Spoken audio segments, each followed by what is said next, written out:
envíame.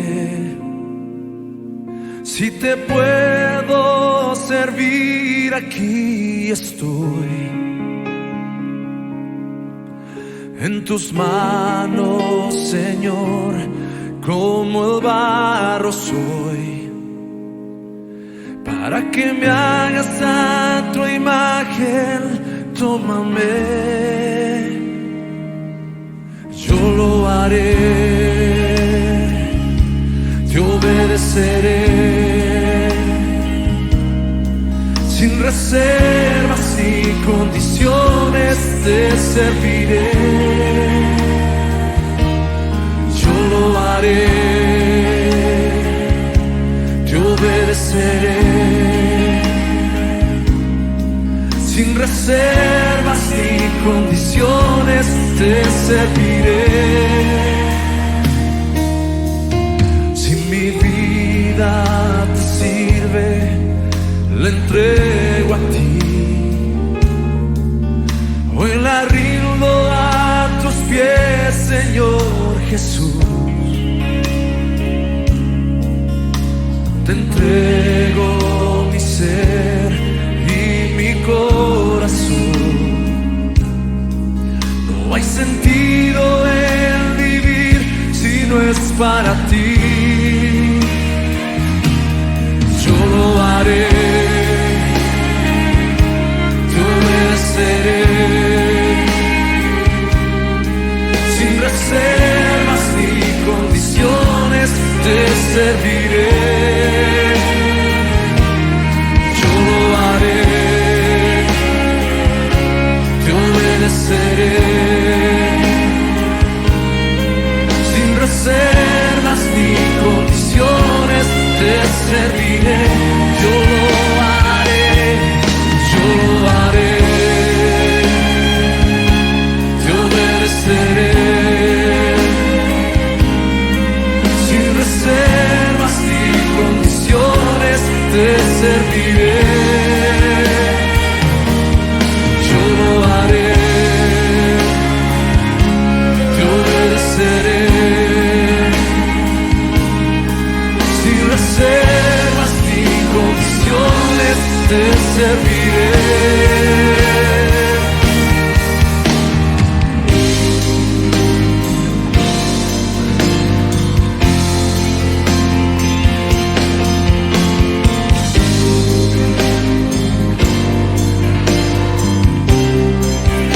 Nos presentamos delante de ti, Señor, y nos rendimos a ti en adoración.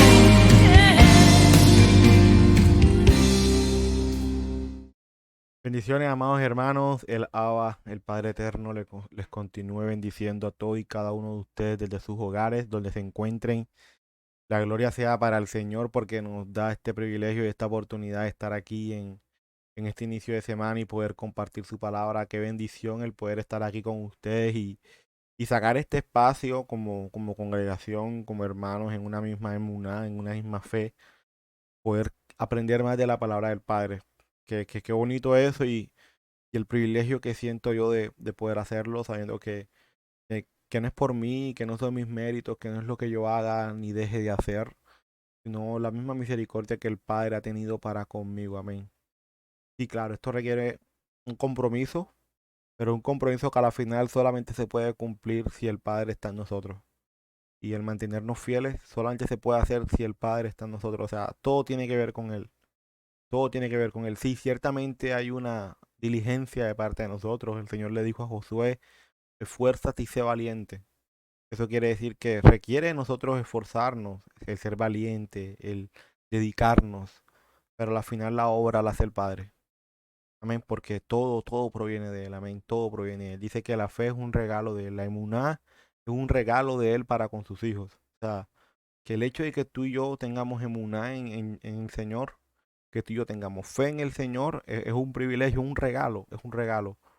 Amén, y debemos verlo así, nunca ver la emuná, nunca ver esa fe como algo que yo he alcanzado, como algo que con el tiempo he adquirido, no, sino verlo como un regalo del Señor. Amén. Porque cuando lo empezamos a ver como un regalo, empezamos a ser agradecidos, agradecidos, agradecidos. Pero cuando lo vemos como algo que yo he obtenido por mi esfuerzo, entonces me empiezo a convertir en una persona arrogante, prepotente, altiva, ¿cierto? Y eso no es lo que el Señor quiere. Dice la palabra del Señor, el Señor dijo en Mateo, Yeshua dice que a la final, ¿cierto? La Torah se resume en amor para con el prójimo y en amor para con el Señor. O sea que si yo no demuestro amor a mi prójimo, no estoy cumpliendo la Torah, no estoy cumpliendo la instrucción. Si yo no demuestro amor al Padre Eterno, no estoy cumpliendo Torah, no estoy cumpliendo instrucción. Amén. Entonces, que tengamos eso siempre presente y qué hermoso que saber que el Padre nos está guiando y nos está enseñando en amor y en humildad, que es lo más bonito. Y pues fíjense, mis amados hermanos, ya íbamos para el capítulo 19 de Mateo. Ya empezamos hoy capítulo 19. Y que bueno, gloria al Señor porque nos permite poder ya ir avanzando. Ya nos falta menos de 10 capítulos para terminar Mateo. O sea que si decimos que son menos de 10 capítulos, usualmente por capítulo nos tomamos 2 domingos. Usualmente son 2 domingos por capítulo. O sea que si serían 2 domingos por capítulo, podríamos decir que en unas 3 semanas, más o menos, tres semanas estaríamos terminando el estudio. O sea, más o menos un mes. Eso que nos da a entender que más o menos para comienzos de octubre podríamos estar terminando Mateo. Comienzos de octubre podríamos estar terminando Mateo y con el favor del Padre, por ahí como para noviembre, teniendo como un lapso de un mes, podríamos ya retomar para seguir iniciando ya con el otro evangelio. Entonces fíjense qué bonito, o sea, la idea es no parar, no parar, no parar, sino mantenernos estudiando la palabra del Señor. Pero qué bonito que el Padre nos ayude para poder seguir aprendiendo y seguir avanzando para la gloria de su nombre, de su nombre. Entonces, mis amados hermanos, no siendo más, les pido que por favor me acompañen. Hoy vamos a ver los versos del 1 al 12. Quería verlos hasta el verso 15 por ahí, pero decidí dejarlo hasta el verso 12 porque ahorita vamos a ver que dentro de estos versos vamos a ver un tema muy interesante, un tema que da mucho para hablar, más que todo lo dejé hasta ahí por eso. Porque sé que es un tema que da mucho para tener de qué hablar, para tener de qué opinar. Aunque el padre todo lo deja claro, o sea, realmente vamos a empezar a leer y todo va a estar claro. Pero es un tema que da para hablar. Y por eso dije, vamos a dejarlo hasta aquí. Y ya con el favor del padre, el próximo domingo estaremos terminando este capítulo, que sé que va a ser de mucha bendición. Que sé que va a ser de mucha bendición. Amén. Entonces les pido, mis amados hermanos, que antes de iniciar, por favor, acompáñenme a orar y a colocar en manos del Señor este momento. Amén.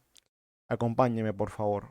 Padre Santo, bendito eres tú, mi Rey, tú que estás en los cielos, tú que eres el dueño de todo lo creado, tú que eres el dueño, Señor, de todo lo que existe, mi Rey. Alabado y exaltado, Señor, sea tu nombre. Bendito sea tu nombre, Señor, por siempre, Padre. Bendito seas tú, alabado seas tú, mi Rey. Todo lo que existe es por ti, Señor, y para ti, Padre Santo. Nuestra vida es tuya, todo lo que somos y tenemos es tuyo, Padre. Como lo dice Eclesiastés, Señor, el fin de todo discurso hablado es este: teme al Señor y guarda sus mandamientos, porque esto es tu todo.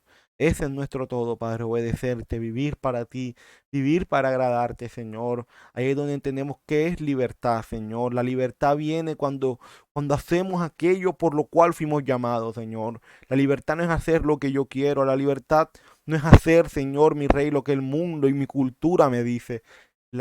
Señor, la libertad está en hacer, Padre Santo, aquello por lo cual tú nos creaste.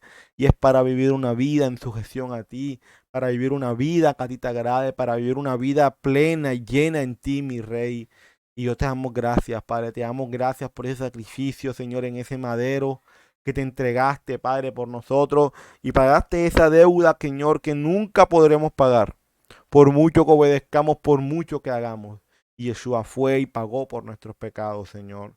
Pero Padre, esta obediencia, Señor, que queremos tener para contigo, para con tu instrucción, Señor, es por agradecimiento, Padre. Por agradecimiento, Señor. Porque esta emuná en ti, Señor, lo que hace es reafirmar la Torah. No la anula, no la invalida, sino que la reafirma. Porque a través de esta emuná, Señor, de esta fe en ti, reafirmamos, Señor, que tu instrucción es buena, que tu instrucción es santa, es perfecta, pero que el problema está en nosotros, Señor, en nuestro pecado, que muchas veces nos queremos desviar, descarrilar. Pero como dice tu palabra en Deuteronomio, no te apartes de ella ni a derecha ni a izquierda. O sea, no es ir por la derecha, no es ir por la izquierda, es ir por esa línea recta de Torah, por esa línea recta, Señor, que tú nos dices a través de tu palabra. Permítenos, Señor, a vivir conforme a ella en medio de este mundo, Señor, que cada día se pierde más en sus deseos, se pierde más en sus placeres y en su propio razonamiento de las cosas. Y ayúdanos a marcar la diferencia en una generación, Señor, que cada día se pervierte más. Pero el profeta Isaías lo dijo, llegará el día en el cual a lo bueno le van a llamar malo y a lo malo le van a llamar bueno. Hoy lo que tu palabra nos dice que no se debe hacer es lo que el mundo dice se debe hacer porque eso es bueno. Pero Padre, no nos sorprende porque ya los profetas lo habían anunciado. Solo te pido que nos ayudes a caminar en firmeza a tu instrucción, con la mirada puesta en Jesús como nuestro Salvador. Gracias, Padre, por este momento. Toma las palabras de este servidor tuyo, sabiendo que no soy más que un instrumento, Señor, para hablar a tu pueblo. Y que esta palabra, Señor, también toque a mi vida, así como lo hizo a través del estudio, Señor. Lo vuelva a hacer ahora, y no solamente a mí, sino a cada persona que escuche esta grabación. Señor, te lo pido. Ayúdanos, Padre. Alabado sea tu nombre, alabado seas tú, Señor. Colocamos en tu mano este espacio en el nombre amado de Yeshua, nuestro Salvador. Amén y amén. Bueno, mis amados hermanos, les pido que por favor me acompañen a las diapositivas y ver lo que el Señor tiene para nosotros. Fíjense que esta es la, digamos que la diapositiva introductoria, la principal, que realmente este capítulo yo lo quise titular como la vida eterna y los mandamientos. La vida eterna y me parece que este como que es el tema central de este capítulo y un tema muy importante. Para el próximo domingo vamos a entender esto, vamos a ver profundidad porque ese tema como tal lo vamos a ver más que todo el próximo domingo. Pero hoy, no, hoy nos vamos a enfocar en un tema que es el tema del matrimonio. Ojo, no quiero hablar de divorcio, quiero hablar de matrimonio. Porque ahí fue donde Yeshua se enfocó. Cuando los fariseos le preguntan por el divorcio, Yeshua no se enfoca en el divorcio. Yeshua se enfoca en el matrimonio. Y me pareció eso tan bonito porque es que, o sea, vamos a ver más adelante, no quiero adelantarme, pero que la verdad, pues el tema, pues, es muy bueno y fue de mucha bendición. Entonces quiero que me acompañen. Vamos a empezar como tal estos primeros 12 versos, como les dije. Y estos primeros 12 versos yo los había titulado, nada más estos primeros 12 versos. Este es el título para todo el capítulo. Pero el título a los primeros 12 versos fue que lo que Dios unió, que no lo separe el hombre, amén. Lo que Yahweh, lo que el Señor une, el hombre no lo puede separar. Y ahí es donde Yeshua se enfoca. Y quiero que me acompañen a ver estos primeros 12 versos que hoy vamos a estudiar para la gloria del Señor. Acompáñenme, vamos a ver acá. Fíjense. Introducción al capítulo 19. En este capítulo hablaremos de de las causales bíblicas de divorcio. También estudiaremos acerca de lo que se necesita para ser salvo y en qué consiste la salvación. Muy importante esto, en qué consiste la salvación. O sea, los dos temas primordiales de este capítulo son el divorcio, ¿cierto? Que como les dije, yo no quiero enfocarme en el divorcio, quiero llamarlo más el matrimonio, aunque los fariseos preguntan es por el divorcio, no por el matrimonio como tal. Aparte de ese tema que vamos a estudiar hoy, ¿cierto? El próximo domingo vamos a estudiar el otro tema, que es acerca de la salvación y en qué consiste la salvación. O qué se necesita para ser salvo. Mateo inicia una nueva sesión, pero trata de enlazarnos con los acontecimientos en el capítulo 18, diciendo, aconteció que cuando Jesús terminó estas palabras, se alejó de Galilea y fue a las regiones de Judea al otro lado del Jordán. En estos versículos toca un tema que hasta el momento sigue siendo muy controversial, y este es el divorcio. De hecho, se han realizado innumerables comentarios respecto a la interpretación de este texto. En el tiempo de Jesús existían dos opiniones fuertes, pero contrarias a este tema. Pero como veremos, ambas estaban alejadas de lo que Dios deseaba. El capítulo 19 comenzará mostrándonos a Jesús yendo a Judea, y esta primera sesión se dividirá en tres preguntas. Las primeras dos, que son las que veremos aquí, son realizadas por los fariseos y la tercera por los discípulos. A todas estas responde Yeshua. Fíjense que hay algo muy importante. Aquí ya Yeshua va camino a Judea, va a Jerusalén. ¿Pero por qué va a ir a Jerusalén? Porque van a celebrar las fiestas. Recuerden que Jerusalén es donde se celebran las fiestas. Sí, sabemos que Yeshua va a Jerusalén a ser sacrificado y él sabía lo que iba. Pero también va a celebrar las fiestas, fiestas que están en Levítico y que el Padre nos mandó. El punto es que aquí Yeshua, a veces decimos, ¿por qué Yeshua va a Jerusalén? No, él va porque, pues, él ya sabe lo que va a ser muerto, va a ser sacrificado en Jerusalén. Sí, pero ese no es el punto total por el cual Jesús va a Jerusalén. Jesús va a Jerusalén porque allá se celebran las fiestas. Y en ese entonces, cuando había fiesta, todo el pueblo se dirigía ¿a dónde? A Jerusalén. Todo el pueblo se dirigía a Jerusalén. Y eso es algo que a veces se pierde. Como ya hemos mencionado anteriormente, Jesús vivía en la región de Galilea, específicamente en una aldea llamada Capernaum, a la par del lago. Cuando vemos a Jesús en Jerusalén es porque iba a celebrar las fiestas bíblicas de Levítico 23, para las cuales miles de israelitas peregrinaban a Jerusalén. En este capítulo vemos una transición de localidad para el ministerio de Jesús, pues su vista ya está puesta en la misión que cumplirá en Jerusalén. Claro, fíjense, Joshua va a Jerusalén con la mirada puesta de la misión a la cual el Padre le encomendó y que va a cumplir. Pero aparte de eso, también va a celebrar las fiestas bíblicas.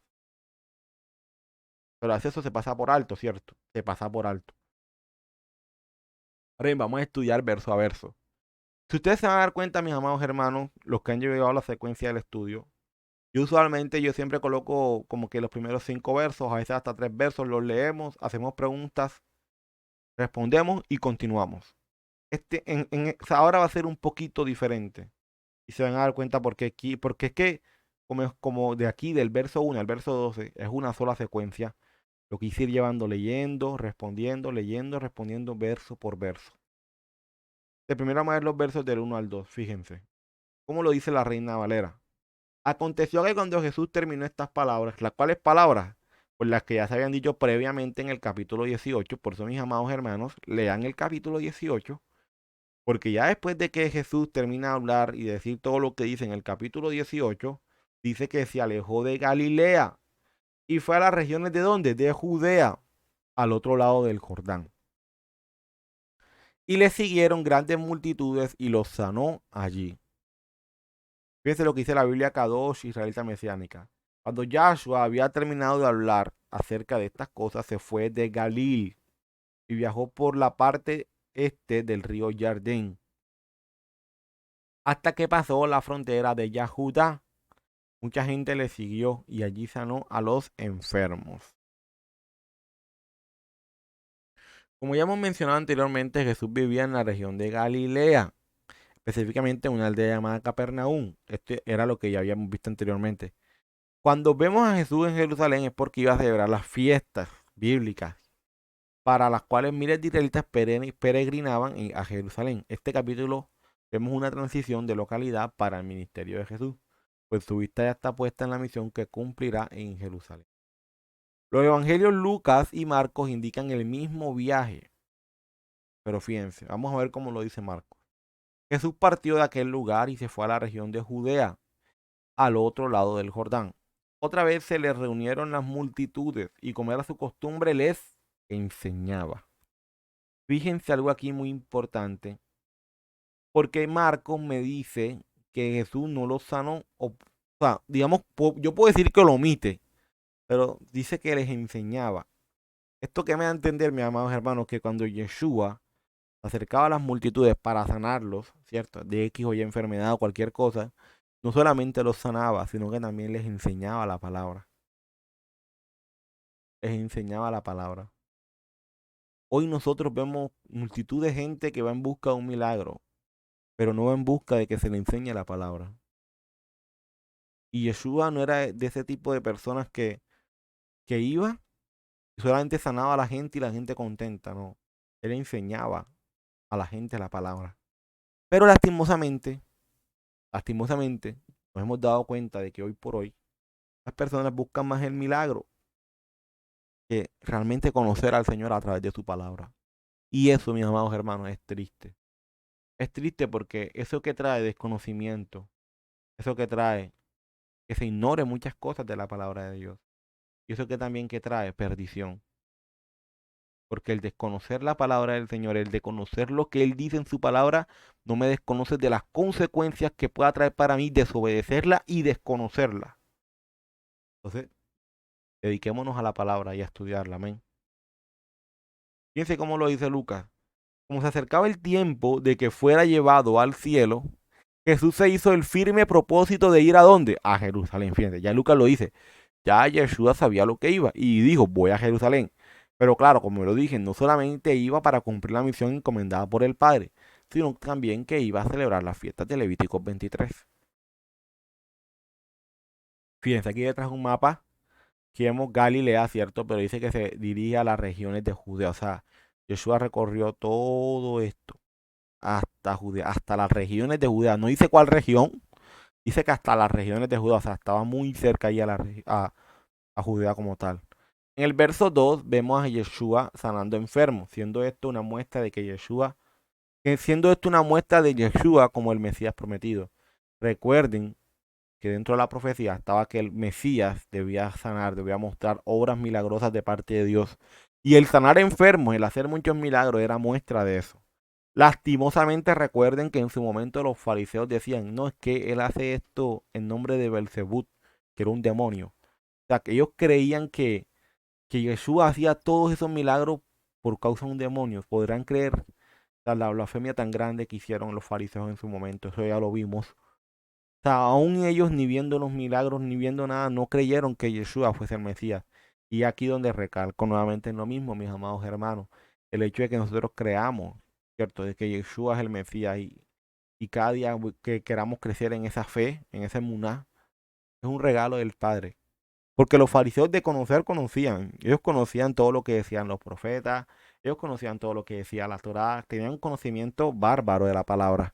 Aún mucho mejor que nosotros, ¿cierto? Pero ¿qué pasaba? No les había sido revelado el gran misterio, ¿cierto? Para ellos en su momento de ver que Yeshua es el Mesías prometido. De ahí nos damos cuenta, mis amados hermanos, que no depende de quien quiere ni de quien corre, sino de quien el Señor va a tener misericordia. El Evangelio de Marcos nos dice que sanaba a los enfermos, que no dice que sanaba a los enfermos, sino que dice, otra vez se les reunieron las multitudes y como era su costumbre les enseñaba. Esto demuestra algo bonito y es que muchas veces la mejor sanación que se le puede dar a alguien es a través de la enseñanza de la palabra de Dios, ¿cierto? Y era lo que yo decía anteriormente. Oye, mi hermano, si a nosotros como humanidad, ¿cierto? Hablando en general, lo que nos está matando es desconocer la palabra. ¿Cuál es la mejor sanación que se le puede hacer? Darle conocimiento, enseñarle la palabra. Pero ahí la gente busca lo momentáneo, busca lo pasajero, ¿cierto? Ah, no, es que necesito ser sanado de esto, tengo una enfermedad y va a la iglesia para buscar una sanación. Entonces, ahí está el punto. ¿Con qué motivo nosotros buscamos al Padre? No, Señor, es que anhelo esto en mi vida y quiero esto y quiero esto. Entonces por eso buscamos al Señor, porque queremos tantas cosas y solamente Dios puede dárnoslas. Pero esa no es la razón por la cual debemos buscarle. Yo siempre he dicho que cuando uno reconoce la necesidad de algo, uno lo busca, aunque uno no quiera muchas veces. Lo digo porque a veces quizás tenemos flojera para orar, para leer la palabra, aún a veces para conectarnos a la reunión con la congregación y en fin, tantas cosas. Pero cuando reconocemos nuestra necesidad del Padre, lo buscamos, aunque muchas veces en nuestra carne no queramos. Pero ¿qué pasa? El que está pendiente al milagro no está viendo su necesidad de Dios.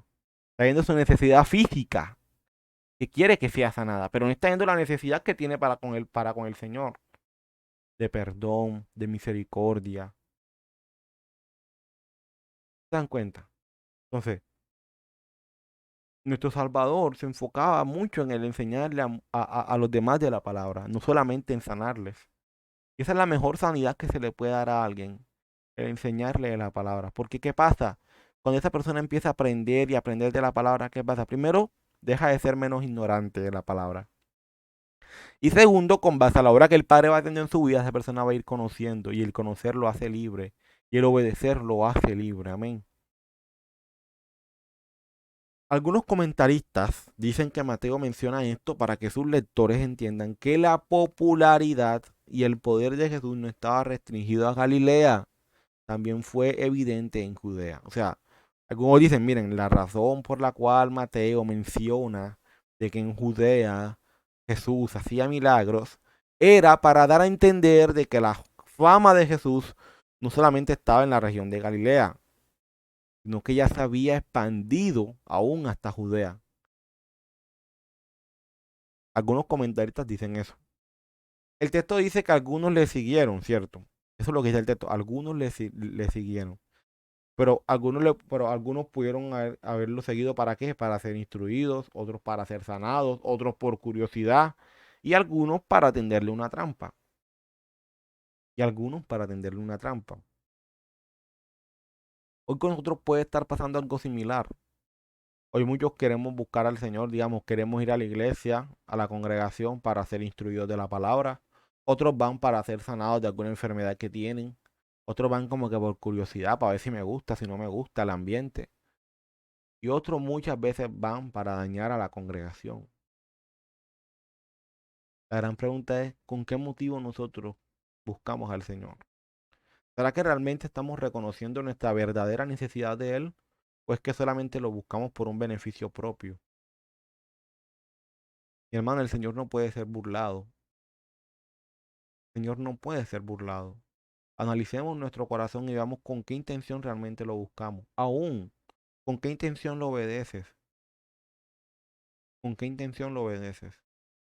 No, Señor, es que yo te obedezco, Padre, porque tu palabra me dice, Señor, que si yo te obedezco, todas mis empresas van a prosperar, porque si yo te obedezco, Señor, mi Rey, voy a ser bendecido, voy a ser dichoso, Padre.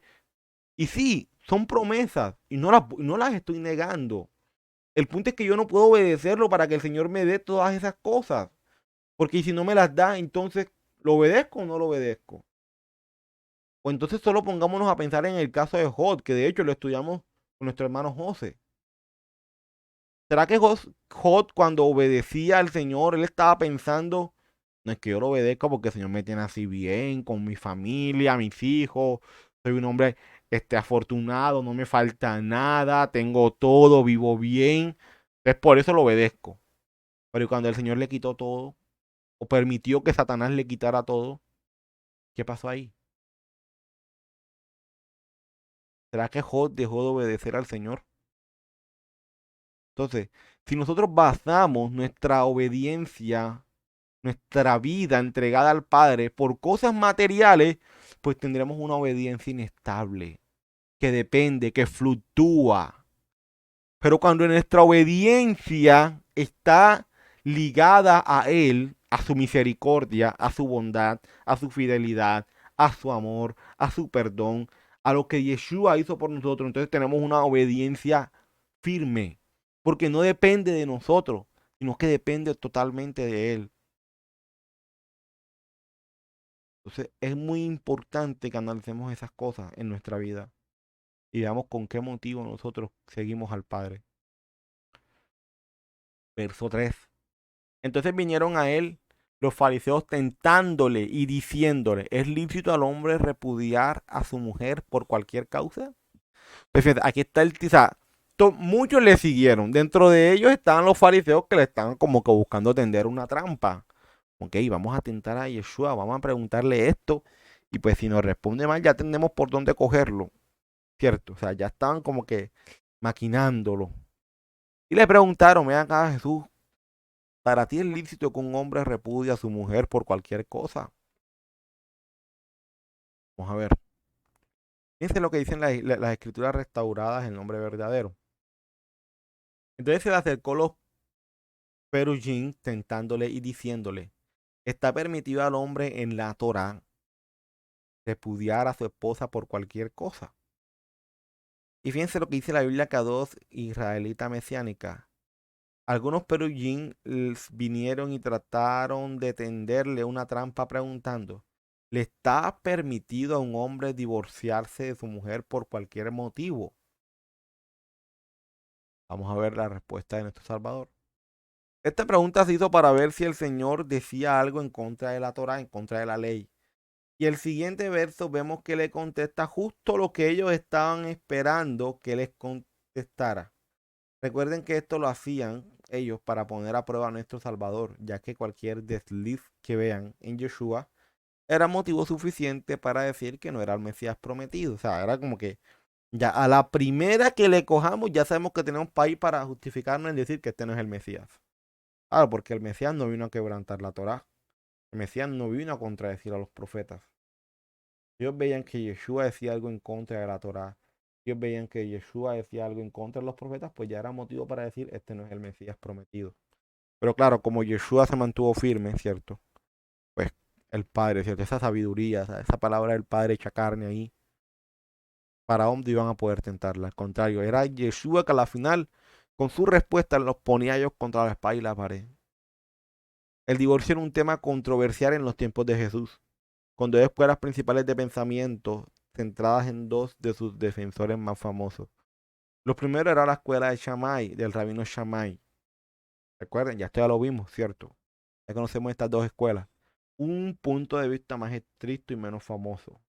La segunda era la escuela del rabino Hillel, un punto de vista más laxo y popular. Entonces, fíjense, Shammai era un rabino judío en el momento, en los tiempos de Yeshua, muy estricto en el cumplimiento de la Torá, de la instrucción. Y pues por eso no era muy famoso, ¿cierto? Porque a la gente le gusta lo flexible, lo bacano, lo popular. Y pues para eso tenían a Hillel. Hillel no era judío, no era judío como tal. Él viene de una descendencia babilónica y esto es muy importante recalcarlo para lo que dice Hillel más adelante, porque para mí en lo personal, lo que dice Hillel y la opinión de Hillel acerca del divorcio tiene que ver mucho con eso, con el hecho de que venga de Babilonia. O sea, él viene de una familia babilónica, que después él se hace judío, o sea, él es un gentil, por decirlo así, que llega a ser parte del pueblo del Padre. Entonces, ¿qué pasa? Hillel, pues, una persona muy conocida, una persona muy estudiosa de la palabra, ¿cierto? También llegó a ser rabino. Pero claro, él era más popular. ¿Por qué más popular? Fue fácil. Porque Hillel, al ser un gentil, porque él sabía que era de Babilonia, pues él aceptaba también a los gentiles. O sea, a diferencia de Shammai, Shammai odiaba al gentil, Shammai odiaba al romano. Él no quería aceptar al romano. Para él el romano para él el gentil, el romano era la escoria de Israel. Era como la rata de Israel, lo que se comía Israel. Shammai tenía ese pensamiento. Pero Hillel no tenía ese pensamiento. Hillel decía, no, pero el gentil también hay que aceptarlo. El gentil hace parte del pacto, pues porque si yo soy gentil y fui aceptado, ¿por qué el resto no? Es claro, Hillel al ser un gentil, pues los acepta. Pero en cambio Shammai no. Shammai no los aceptaba. Shammai sí era judío de nacimiento. O sea, Shammai era muy estricto en eso. Él no quería al gentil, lo odiaba. Entonces, preguntémonos hoy nosotros a qué escuela quizás nos hubiésemos acercado más, a la de Hillel o a la de Shammai. Yo les soy sincero, mis amados hermanos. Si yo siendo un judío de nacimiento, yo veo cómo tratan a mi pueblo. Yo veo cómo lo maltratan, cómo lo ultrajan. Yo no sé si yo apoyara a Hillel. Yo me fuese más por Shammai. Yo fuese un Pedro, así como Pedro, un celote, ese celoso. Porque la verdad es que, pues, hay que ser sincero. Uno porque no lo ha vivido, pero pongámonos a imaginar el vivir una situación así, donde tú ves que tu pueblo es maltratado, es ultrajado, y que para ti eso te dé como que igual y tú no quieres hacer nada. Por eso es que Shammai toma esa actitud. No, el gentil lo odio. El gentil es el que me ultraja, el que me quita todo. ¿Yo por qué lo voy a amar? Pero Gilel, claro, como es un gentil que se volvió parte del pueblo de Israel, pues él obviamente lo va a aceptar. Entre los judíos de ese tiempo el matrimonio era un deber sagrado. Ojo, ellos veían el matrimonio como algo sagrado. Si un hombre no se había casado a la edad de 20, a excepción de concentrarse en su estudio de la Torá, era culpable de romper el mandato de Dios de fructificar y multiplicar. O sea, ya un hombre se casaba más o menos en ese entonces como a la edad de 18, 17 años. A los 20, mi hermano, a los 20 si no te has casado, estás mal. O sea, ya te consideraban alguien que está irrumpiendo el mandato de Dios de fructificar y multiplicar. Ojo, a excepción de aquellos que se concentraban en el estudio de la Torá, que de hecho, en ese entonces, quien estudiaba la Torá, la instrucción del Señor, no tenía otro oficio sino solamente ese. No tenía otro oficio, o sea, no se dedicaba a otra cosa sino solamente a eso. Y pues obviamente se sustentaba con las ofrendas del pueblo. En teoría, los grupos de fariseos en ese tiempo tenían un ideal alto del matrimonio. Sin embargo, tenían un punto de vista bajo de la mujer. Ahí está el punto. Los judíos tenían puntos de vista muy bajos de las mujeres. Una esposa era comprada, considerada como propiedad, dada como esclava en el hogar y despedida por placer. Entonces, fíjense, o sea, es algo contradictorio para mí, que soy sincero. Obviamente para ellos en ese entonces no lo era, pero para mí hoy sí lo es. Porque como yo voy a tener en gran estima el matrimonio, pero a la misma vez teniendo en poca estima a la mujer, y la mujer llega a ser parte de ese matrimonio. Entonces es lo que a la final Yeshua les va a venir a corregir a ellos. Ey, pero ustedes están mal. Sí, ustedes tienen su poco de regulaciones acerca del matrimonio, que el hombre se tiene que casar a tal edad y ta ta ta ta ta ta ta ta, ta, pero han perdido la esencia del matrimonio. Entonces fíjense, sí, tenían el matrimonio como algo sagrado, como algo que se tenía que hacer, pero a la final, al momento de estar en el matrimonio y colocar en práctica lo que el Señor quiere a través del matrimonio, pues no lo hacían, no lo hacían. Entonces vamos a ver, vamos a seguir. Su baja visión de las mujeres significaba que su alto ideal de matrimonio estaba constantemente comprometido. Y esos compromisos fueron hechos en leyes, como con el pensamiento del rabino Gilel. Bajo el pensamiento de Gilel, ojo, esto aquí lo que piensa Gilel. Para Gilel, un hombre podría divorciarse de su esposa si ella echaba a perder su cena, si ella giraba o si salía con el cabello suelto, o hablaba con hombres en la calle, si hablaba de los padres de él de una manera irrespetuosa en su presencia, o si era una mujer peleadora cuyo voz se podía escuchar en la casa de al lado.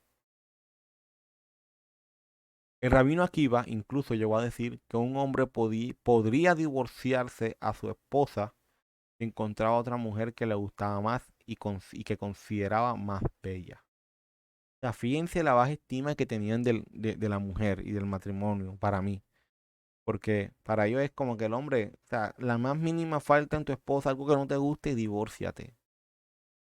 Divórciate. Y ojo, algo muy importante para que lleguemos a dimensionar el peligro que se corre.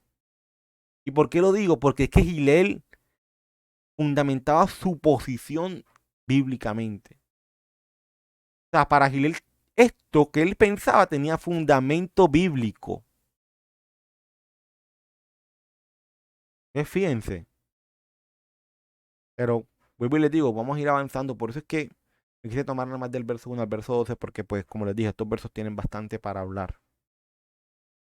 En la pregunta de los fariseos hay una parte que dice por cualquier cosa, ¿cierto? O sea, hey, Jesús, ¿será que el hombre se puede divorciar de la mujer por cualquier cosa? Estas palabras eran el centro del debate. Cada escuela de pensamiento entendía que la ley mosaica daba permiso para el divorcio en Deuteronomio 24, del 1 al 2. ¿Qué dice Deuteronomio 24, del 1 al 2? Dice lo siguiente.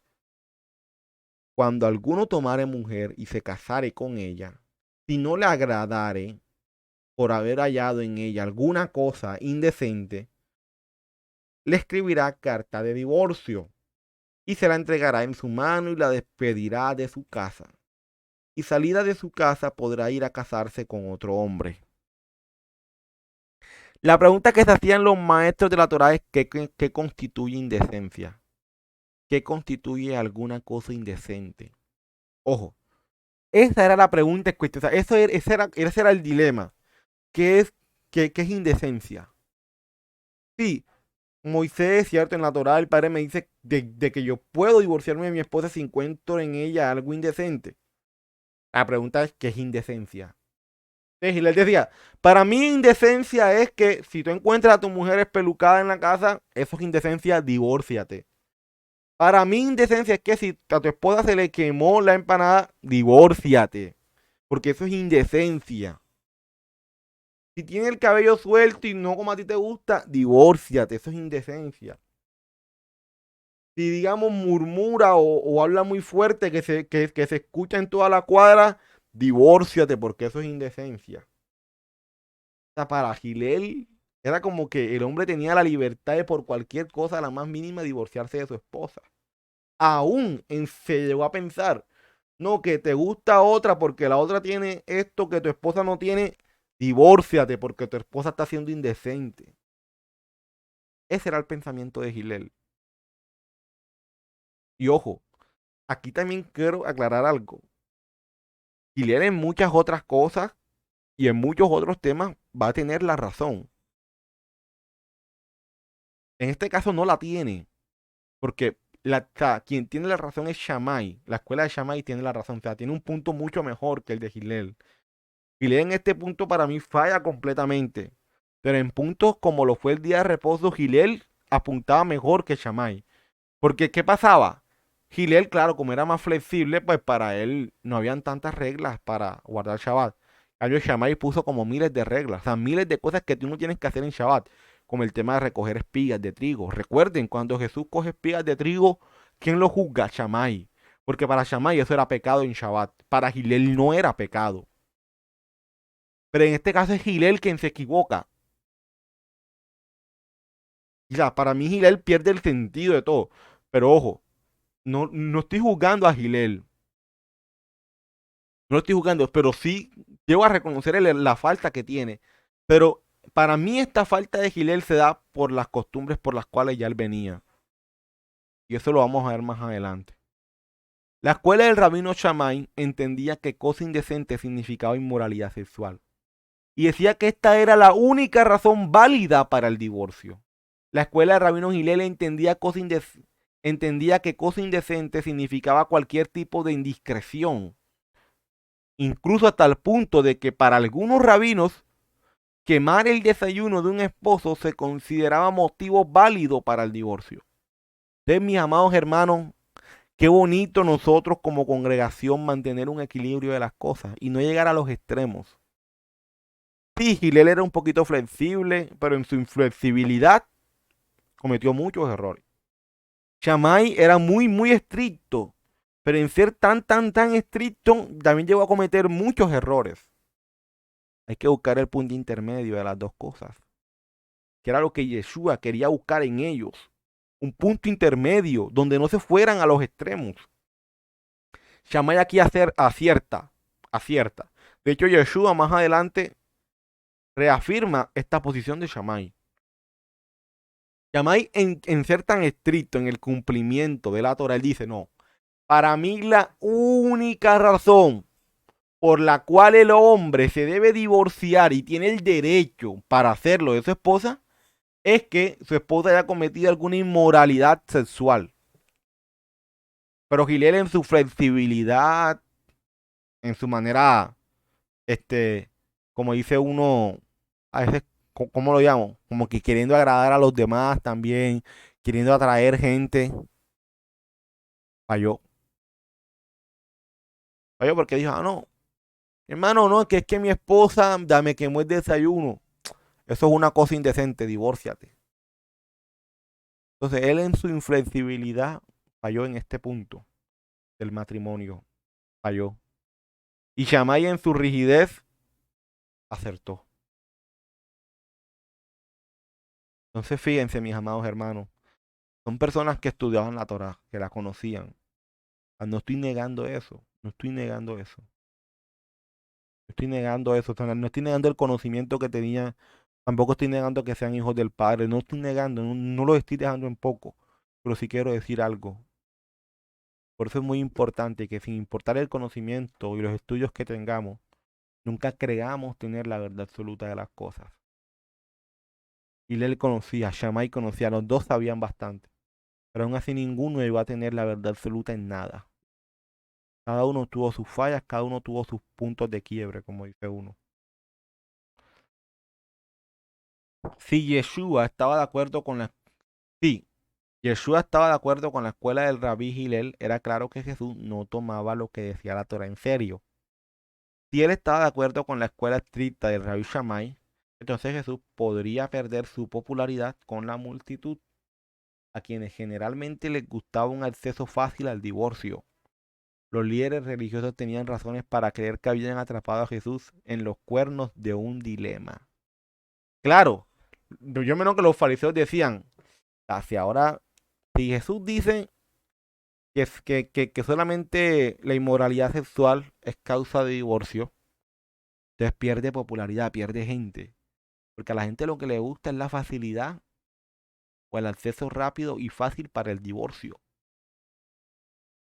Y si se va por la escuela de Gilel, está quebrantando la Torá en Génesis. Entonces, ¿qué prefiere Jesús? ¿Popularidad o obediencia a la Torá? ¿Ustedes qué creen? Claro que la obediencia a la Torá. Por eso vamos a ver la respuesta de Jesús.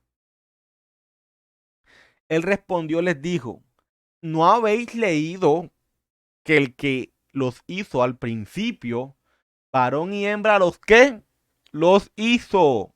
Y dijo, verso 5, por esto el hombre dejará padre y madre y se unirá a su mujer, y los dos serán una sola carne.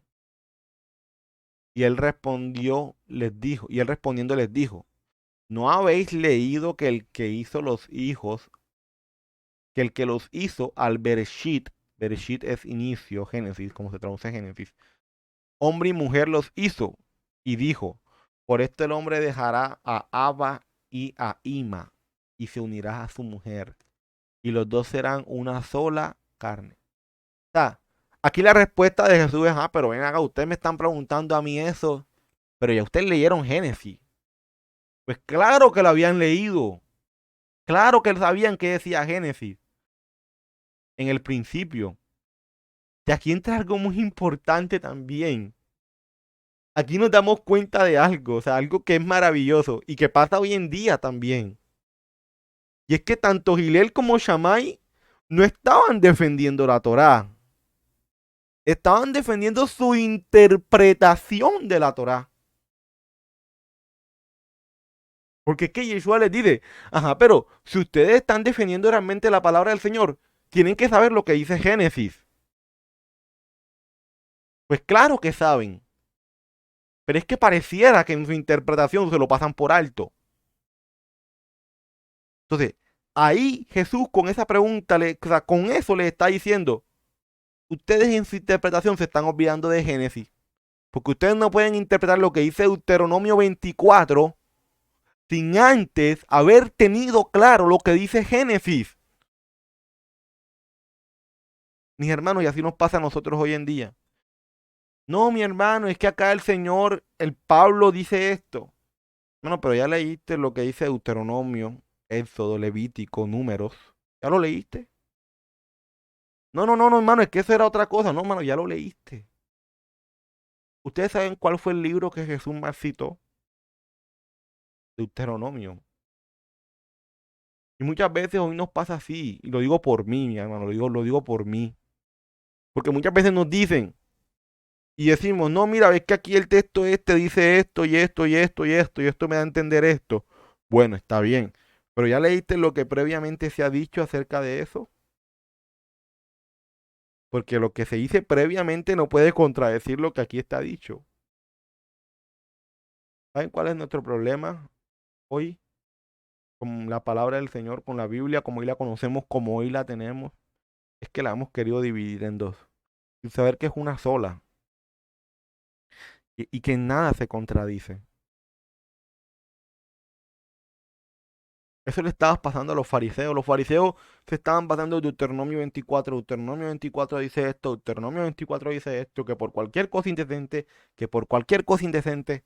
Pero Jesús les dice, pero ya leyeron Génesis en el principio, cuando el Señor los crea, de que el hombre dejará a su padre y a su madre y se unirá a su mujer, y los dos serán una sola, ¿qué? Una sola carne.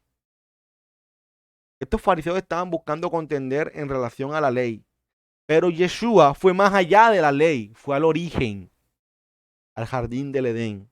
en donde todo era la perfección absoluta antes de la caída, en donde estaba la esencia del plan divino. Amén.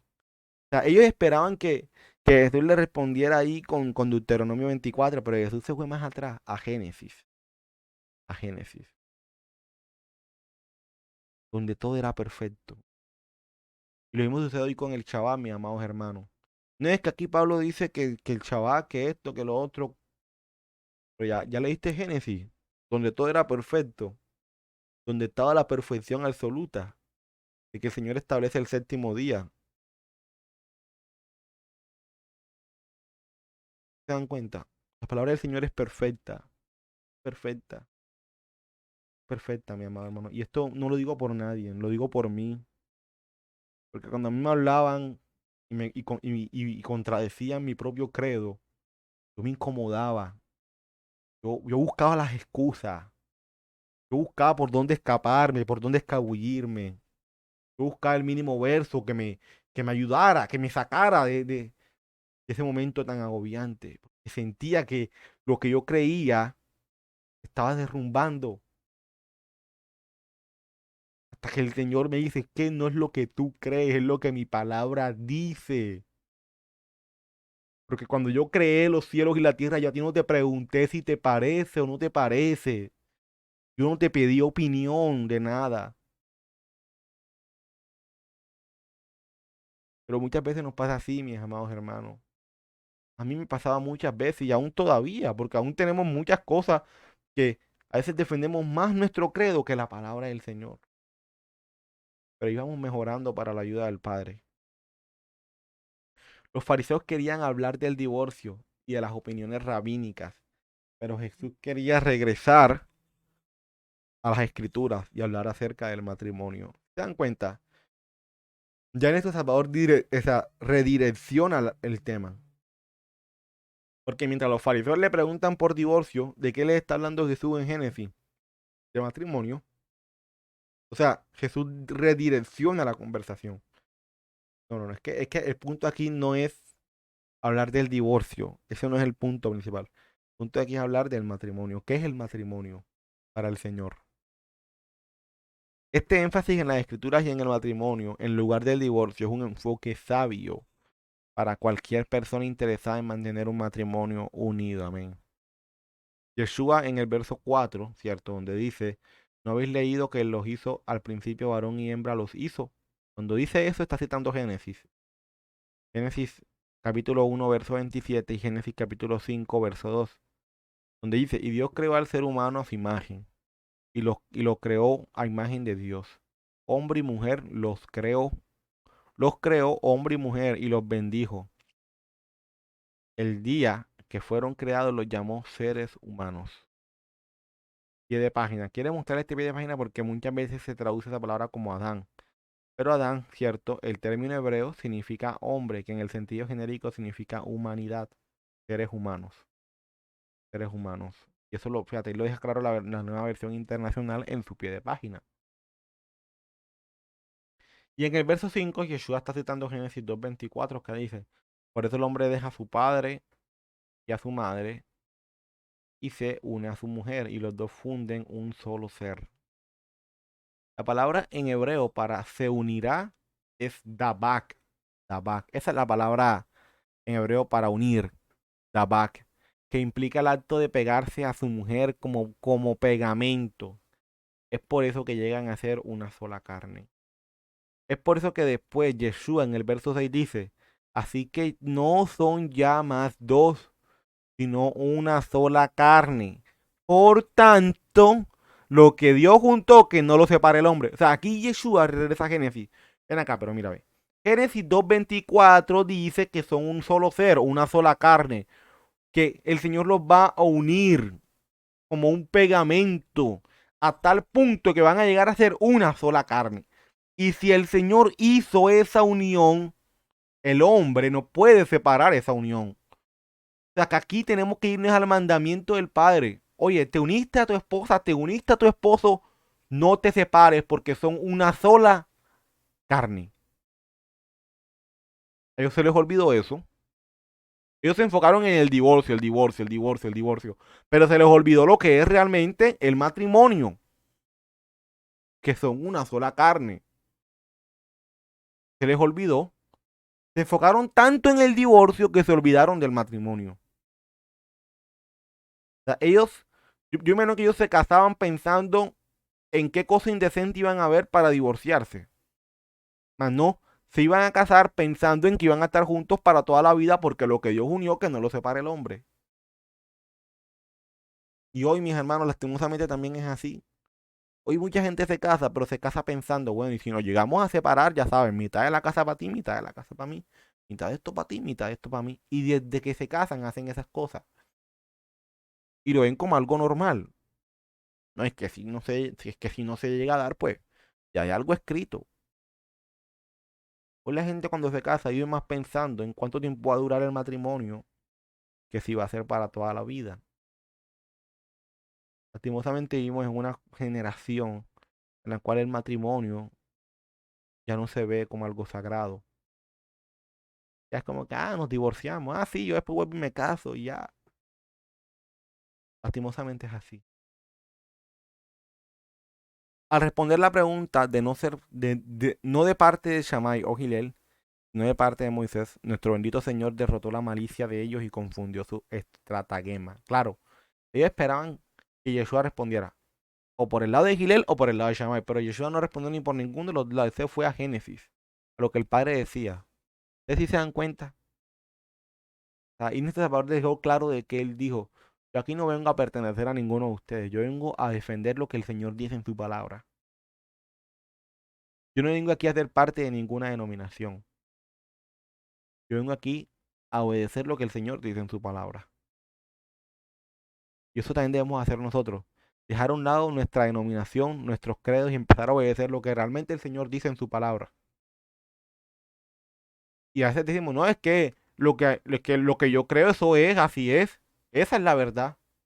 Eso también creían los de Gilel, los de Shammai, y mira que tenían muchos errores. Al citar Génesis 1:27, Yeshua indicó primero que Dios hizo al varón y a la hembra diferentes. Y que Dios une al hombre y a la mujer en el matrimonio. O sea, los hace diferentes, pero en el matrimonio llegan a ser una sola carne. En esto, nuestro Salvador afirma la autoridad de Dios sobre el matrimonio, lo cual es una institución de Dios y no del hombre.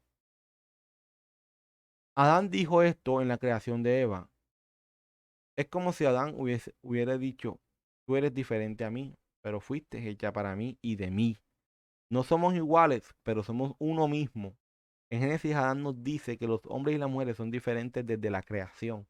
Diferentes en creación, diferentes fuentes de creación, diferentes métodos de creación, diferentes tiempos de creación y diferentes nombres en la creación. O sea, el hombre y la mujer nacen siendo diferentes, son diferentes. Pero cuando el Padre los une, ¿cierto? Porque es el Padre quien los une, llegan a ser una sola carne, ya dejan de ser dos para ser uno, para ser uno. La respuesta de Yeshua en el verso 6 les da a entender a los fariseos que el matrimonio es espiritualmente vinculante ante Dios. El matrimonio no es simplemente un contrato social. Y como Dios lo ha unido, Él espera que el hombre honre lo que Él juntó y que el matrimonio se mantenga unido. O sea, el Señor decía, yo los uní, yo espero que ustedes honren esta unión. Pero no, lastimosamente el hombre no lo hace hoy en día, lastimosamente en la gran mayoría. No honran esa unión. Al responder la pregunta no de parte de Shammai y Gilel, sino de parte de Dios, aquí quiero recalcar esto nuevamente. Yeshua, cierto, recalcó de que él no está de parte de ninguna denominación, sino de lo que el Señor enseña en su palabra. Para la cuestión con los fariseos no termina, pero la cuestión con los fariseos no termina aquí. Porque luego en el verso 7 los fariseos le preguntan, le hacen otra pregunta, y le dijeron, ¿por qué pues mandó Moisés a dar carta de divorcio y repudiarla? Bueno, Jesús, ya entendimos tu punto. Sí, ya sabemos que Génesis dice que el Señor los unió, ¿cierto? Fueron una sola carne y que por tanto eso no se debe separar, ¿cierto? Que es para siempre. Bueno, pero si es así, o sea, ya estoy entendiendo Génesis, pero ahora explícame Deuteronomio 24. Porque Deuteronomio 24 Moisés me da pie para divorciarme. Entonces, ¿por qué Moisés lo hace? ¿Por qué Moisés le da pie al hombre a que se divorcie? Si ya el Señor había dicho en Génesis de que serán una sola carne y por lo tanto no pueden separarse. ¿Me entienden? Ya una pregunta de esa es una pregunta que ya está dejando a un lado su credo para ahí sí voy a aprender. Porque des en cuenta, los fariseos cuando hacen esa pregunta están diciendo, uy sí, lo que dijo Yeshua acerca de Génesis lo citó y está bien. Eso está claro. Se nos está olvidando Génesis. El Señor dice en Génesis que serán una sola carne y que no se deben separar nunca. Pero ahora la pregunta es, ¿y por qué en Deuteronomio el Señor da pie para el divorcio? ¿Se dan cuenta? Ya eso es una pregunta que está dejando a un lado lo que cree o lo que pensaba para decir, oye, voy a aprender. Porque créanme, si los fariseos no quisieran aprender y conocer realmente lo que Yeshua les quiere enseñar, pues dirán, no, no, no, pero es que Deuteronomio dice esto, y si Deuteronomio dice esto, pues yo me puedo divorciar de mi esposa. Pero no, ellos no toman esa actitud. Ellos dicen, bueno, Señor, sí, entendemos tu punto, pero ahora por favor explícanos Deuteronomio 24. ¿Se dan cuenta?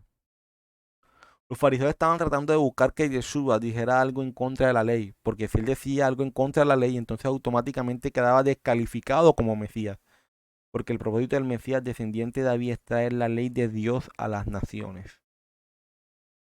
Los fariseos hacen esta pregunta citando Deuteronomio 24, el cual dice, cuando alguno tomare mujer y se casare con ella, si no le agradare, por haber hallado en ella alguna cosa indecente, le escribirá que carta de divorcio y se la entregará en su mano, y la despedirá de su casa, y salida de su casa podrá ir y casarse con otro hombre.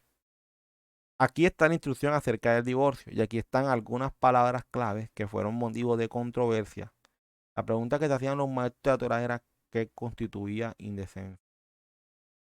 La escuela de Gilel en su flexibilidad muchas veces a la Torah y también en su gran acogida a los gentiles, tenía muchos motivos para que ocurriera un divorcio, desde las más pequeñas e insignificantes cosas.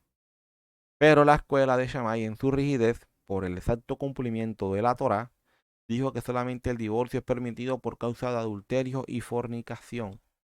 Recordemos que Gilel es de procedencia babilónica, y en Babilonia un divorcio era permitido si la esposa salía de casa sin decirle a su esposo, si humillaba al marido, si compraba bienes sin conocimiento del esposo, aun si la esposa era estéril, también podía divorciarse. La esposa podía ser repudiada sin derecho a indemnización e incluso la podía hacer su esclava y obligarla a vivir con la nueva esposa bajo el mismo techo. Fíjense que en la cultura babilónica el divorcio era dado por cualquier motivo, por los mismos motivos que Gilel ahora está defendiendo. Entonces, esto que me da a entender que todas estas cosas influenciaron a Gilel a ver todas estas causas de divorcio como permitidas, tomando como respaldo de Dios lo que dice Deuteronomio 24.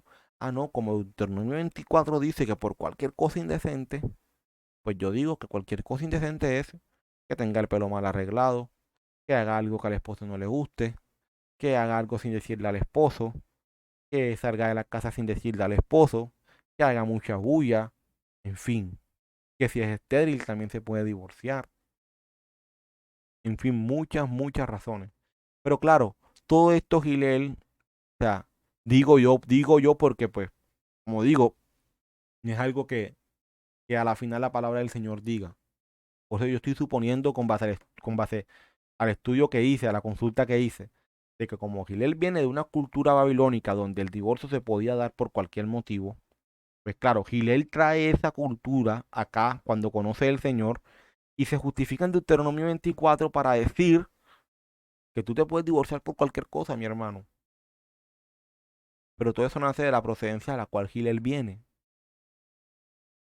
Eso pasó también, recuerden, cuando la iglesia católica venía de toda su cultura católica, cierto, pagana. ¿Qué quiso? Quiso implementar todo ese paganismo en donde, en la palabra, para tratar de cristianizar o de hacer bíblico lo pagano. Asimismo, Gilel venía de una cultura pagana y quizás muchas de esas cosas que eran paganas, él las quiso como que traer y aplicar a la palabra de Dios. Pero el Señor dice que no tomarás ninguna de las costumbres de las otras naciones. Lo dice el Señor en Deuteronomio. Lo cierto es que el término cosa indecente en hebreo, o sea, lo cierto es que el término indecente en hebreo es este, araf, que significa descubrió, derramado, estar desnuda, al vacío, derramar, demoler. Es la misma palabra que se utiliza en Levítico capítulo 18, que se traduce como desnudez. Que si analizamos el contexto de Levítico 18, nos daremos cuenta que habla de relaciones sexuales ilícitas y prohibidas. Y se habla de desnudez como un aspecto de inmoralidad relacionado siempre con la sexualidad. O sea que aquí el tema indecente pasa por el tema de un tema indecente pero sexual, donde la pareja cometa, ¿cierto? En este caso, adulterio con su pareja, acostándose con otra persona, donde tenga una relación sexual prohibida por Levítico 18. Esa es la única causa de divorcio que el padre permite. Cuando Levítico 24 habla de una cosa indecente, no se refiere a cualquier cosa, se refiere a un acto sexual ilícito que el Señor no permite en Levítico 18. O sea que si tu esposo o tu esposa comete un acto ilícito, según Levítico 18, el Señor te da pie para divorciarte. Ahí sí tienes pie para divorciarte. Solamente si se llega a dar uno de esos casos que menciona Levítico 18. Que le invito a leer Levítico 18, donde el Señor menciona todas aquellas actividades sexuales, ¿cierto? O relaciones sexuales que son ilícitas y prohibidas para el padre. Que si tu pareja, ¿cierto? Llega a cometer alguna de esas relaciones ilícitas, dice el Señor que tú puedes divorciarte. Pero solamente si se comete alguna de esas. Ahora bien, en medio de esas cosas se puede dar el perdón. Sí, se puede dar el perdón, pero bueno, ya eso el Señor lo pone en cada quien a la final, digo yo, porque pues ya eso yo digo que ya eso es un trabajo del Señor con cada quien y pues de que se puede dar, claro que sí, pero pues tampoco es que vayamos a obligar a la persona a tener que perdonar a la pareja porque cometió un acto indecente sexual, una relación sexual ilícita, porque ya eso va en cada quien, ya eso es un trabajo del Señor con cada quien, ¿cierto? Ya, y no se puede uno como que adentrar a obligar algo donde el Señor ni el Señor mismo lo obliga. Entonces nos damos cuenta que esta palabra tiene que ver con inmoralidad sexual y con aspectos de tipo sexual. Y solamente en ese caso se permitía el divorcio, que era lo que decía Shammai. Solamente por cuestión de fornicación o adulterio era permitido para el Shammai. Los fariseos pensaban equivocadamente, en este caso los de la escuela de Gilel, ¿cierto? Que el divorcio, que Dios exigía el divorcio donde había inmundicia. Dicho rabínico de ese tiempo por la escuela de Gilel decía así: si un hombre tenía una mala esposa, es un deber religioso el divorciarse de ella. Pero Jesús notó la diferencia entre mandó y permitió. Dios nunca ordenó el divorcio, pero sí lo permite. O sea, el divorcio no es un mandamiento, mi amado hermano. No es un mandamiento. Pero sí algo que el Señor permite en nosotros. ¿Pero por qué? Vamos a ver más adelante por qué. Entonces, Yeshua le hace la diferencia entre lo que el Señor manda a que se haga y entre lo que el Señor permite que se haga. El Señor mandó a que el hombre estuviese con su esposa y la esposa con su esposo, unidos como una sola carne, hasta que la muerte los separe. Eso fue lo que el Señor mandó. Pero ¿qué fue lo que el Señor permitió? Que se pudiera dar divorcio, dado caso que alguno de ellos cometiera alguna relación sexual ilícita según Levítico 28. Pero claro, ¿qué interpretaron los fariseos? O por lo menos en este caso los de la escuela de Gilel, de que el Señor permitió el matrimonio, pero mandó el divorcio. Pero fue lo contrario. El Señor mandó el matrimonio y permitió el divorcio. Y se dan cuenta de la gran diferencia entre lo que el Señor manda y lo que el Señor permite. El Señor permite el divorcio, pero mandó a que el hombre estuviese con su esposa y la esposa con su esposo, unidos, una sola carne, hasta que la muerte los separe. Eso sí es un mandamiento de Dios. Pero está permitido el divorcio, sabemos por qué causa. Por causa de inmoralidad sexual, según Levítico 28. O sea que Levítico 28 todavía está vigente, ¿cierto? O sea, Levítico todavía está vigente, amén. Los fariseos pensaban que Moisés estaba creando o promoviendo el divorcio. De hecho, le estaba controlando. El divorcio nunca es ordenado, sino permitido por Dios en ciertas circunstancias. Y Dios lo permite, ¿por qué? Por la dureza del corazón humano. Es como si Jesús les hubiese dicho, aquí está el ideal, aquí está el permiso de Dios cuando el pecado y la dureza del corazón humano ha hecho que el ideal sea que inalcanzable. O sea, ¿qué es lo ideal para el padre? Que esa pareja, ¿cierto?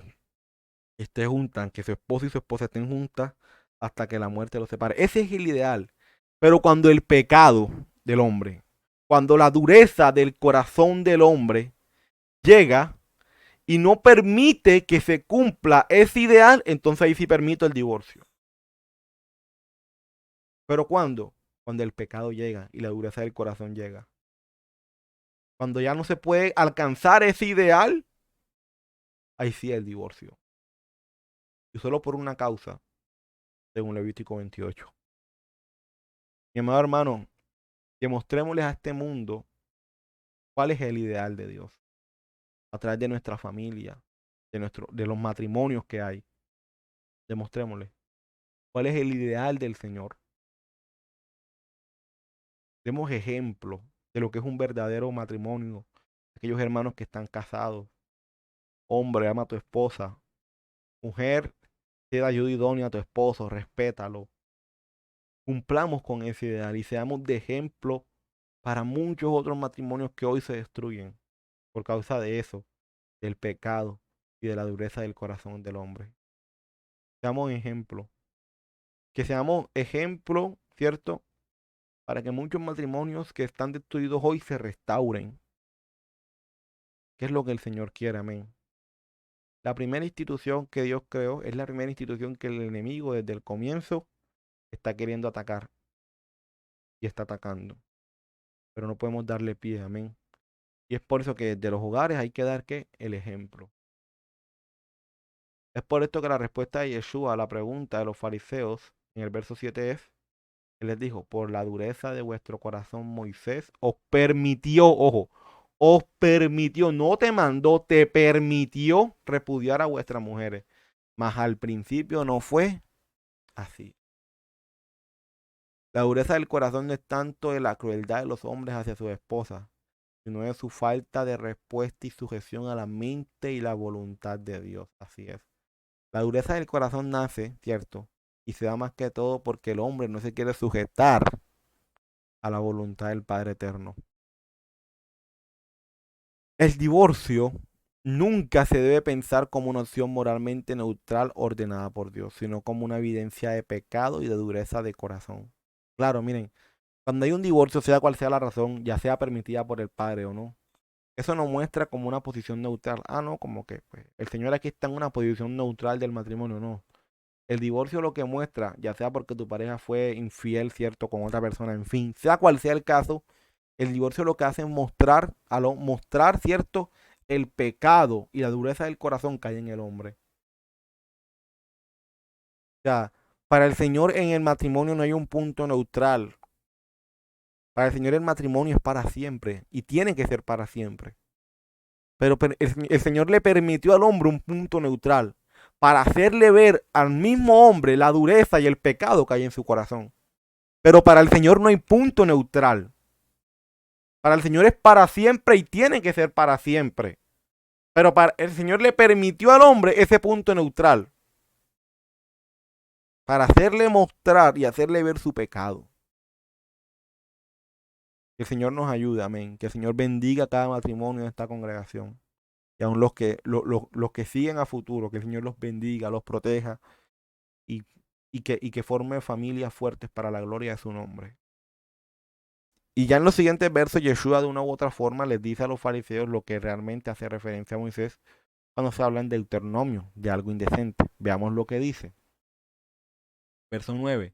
Y yo os digo que cualquiera que repudia a su mujer, salvo por causa de fornicación, que es lo que dice Deuteronomio 24, que que es lo que realmente quiere decir la palabra en hebreo, y se casa con otra adúltera, adultera, perdón. El que se casa con la repudiada también adultera. Jesús interpretó el significado de la palabra indecente en la Torá, demostrando que se refiere a la inmoralidad sexual, no a cualquier cosa que pueda desagradar al esposo.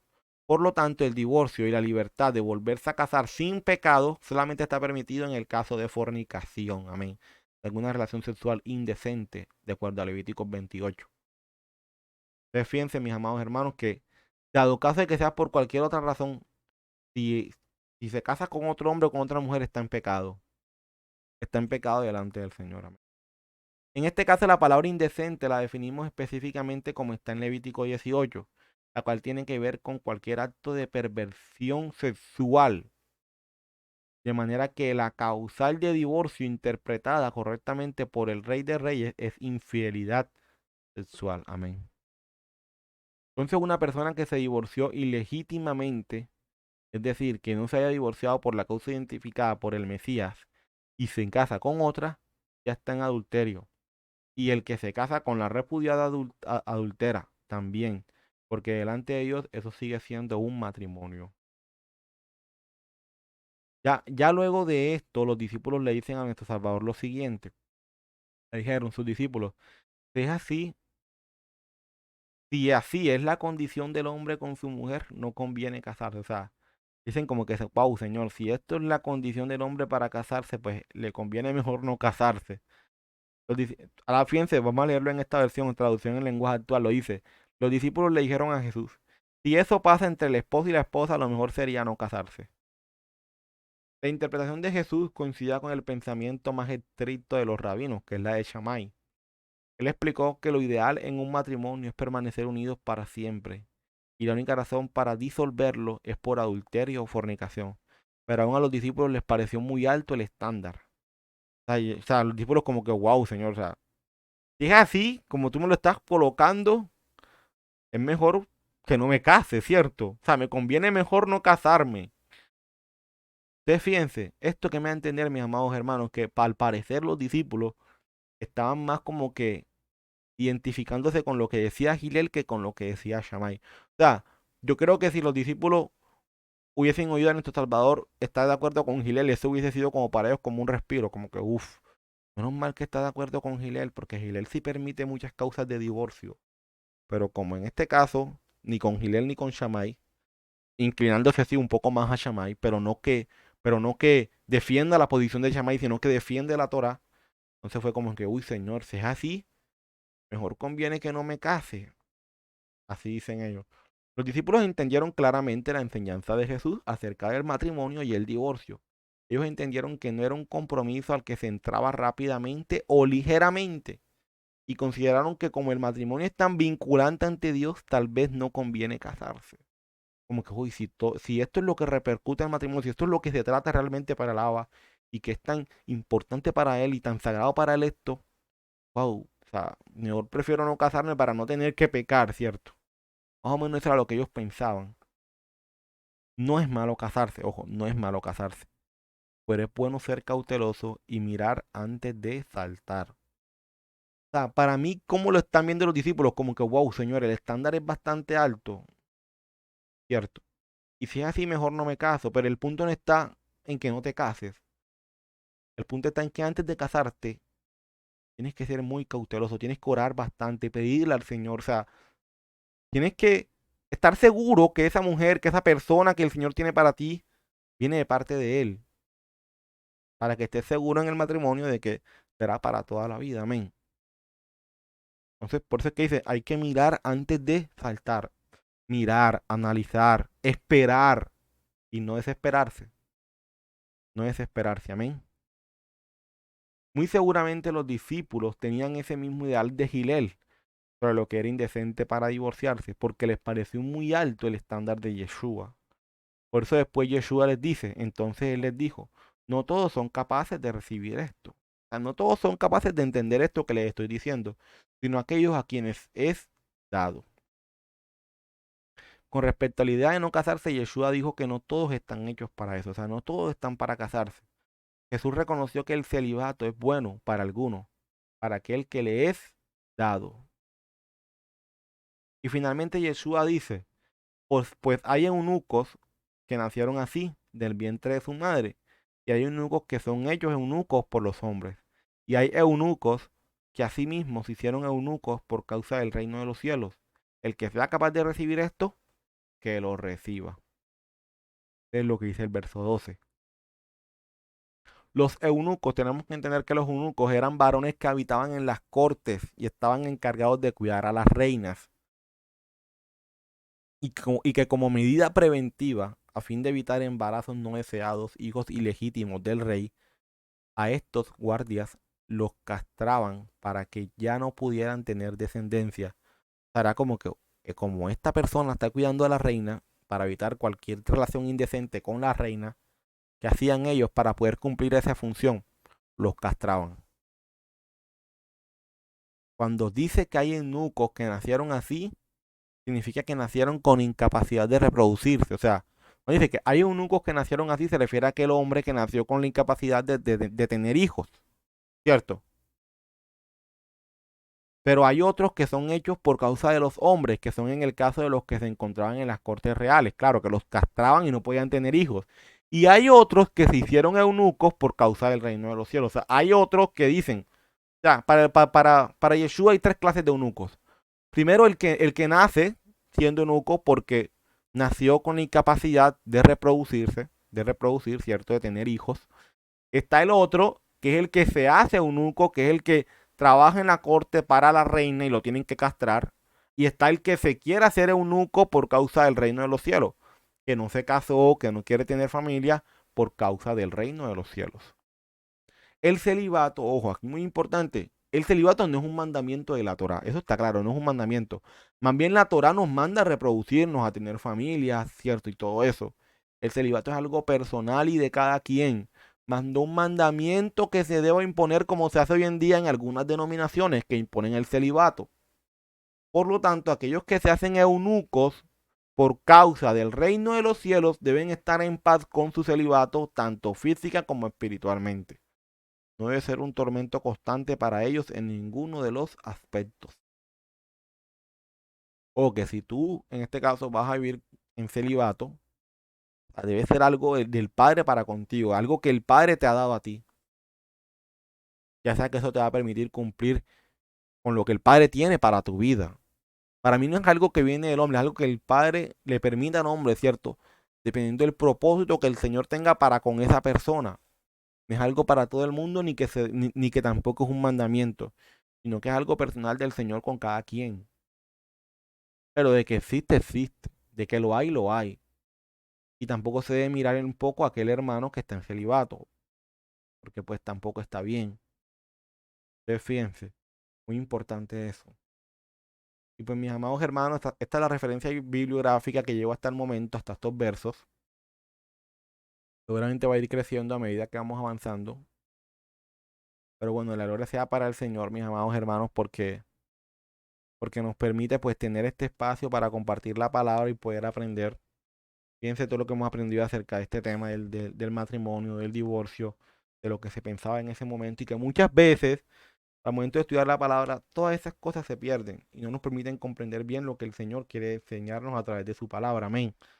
Entonces, mi hermano, qué hermoso aprender de la palabra, qué hermoso. Y que el Padre nos ayude a seguir creciendo. Amén. Que el Señor bendiga a cada matrimonio de la congregación, cada persona que nos escucha. Que el Padre bendiga a cada hogar para la gloria de su nombre. Amén. Que seamos de ejemplo para aquellos que no conocen del Señor. Les invito a mis hermanos a que por favor me acompañen a orar y pues colocamos en manos del Señor aún esta semana, lo que resta de ella, y que todo lo que hagamos lo hagamos para su gloria. Padre eterno, mi Rey, en esta mañana estamos aquí delante de ti, dándote las gracias por este momento, Señor. Gracias por enseñarnos cada día más de tu palabra. Gracias, Padre Santo. Ayúdanos a crecer en tu verdad y a vivir para ti. Gracias, Señor, por enseñarnos más de ti, Señor. Bendice cada hogar, bendice cada matrimonio, que cada hermano cumpla su rol, así como tu palabra nos los manda. Bendícele, Señor, a ellos y que sean de ejemplo para aquellos que no te conocen, Padre, para aquellos matrimonios que están a punto de destruirse. Ten misericordia de ellos, Padre Santo, y permite que ellos te conozcan a ti, Señor. Padre, gracias por este momento. Alabado sea tu nombre, mi Rey. Señor, yo coloco en tu mano aún, Señor, lo que resta de este día, Padre, esta semana, que todo lo que hagamos sea para tu gloria. Bendice a la congregación. Ayúdanos a darte gloria a ti en Yeshua, nuestro Salvador. Amén y amén. Bueno, mis amados hermanos, el Padre Eterno les bendiga. Ya saben, nos encontramos el día sábado con nuestro pastor, es cierto, en la enseñanza de Shabbat. Nos encontramos el día al cierre de Shabbat con nuestro hermano Fede. Los miércoles estamos con nuestro hermano José estudiando los Salmos. Y bueno, la gloria sea para el Señor por ello. Ya saben que los domingos estamos aquí siempre estudiando Mateo. Ya nos falta poquito, mis amados. Ya prácticamente como en un mes y medio estamos ya terminando este estudio de Mateo para la gloria del Padre. Si Él así lo permite, claro, claro, claro está. Y mis amados hermanos, que el Padre les bendiga y les guarde.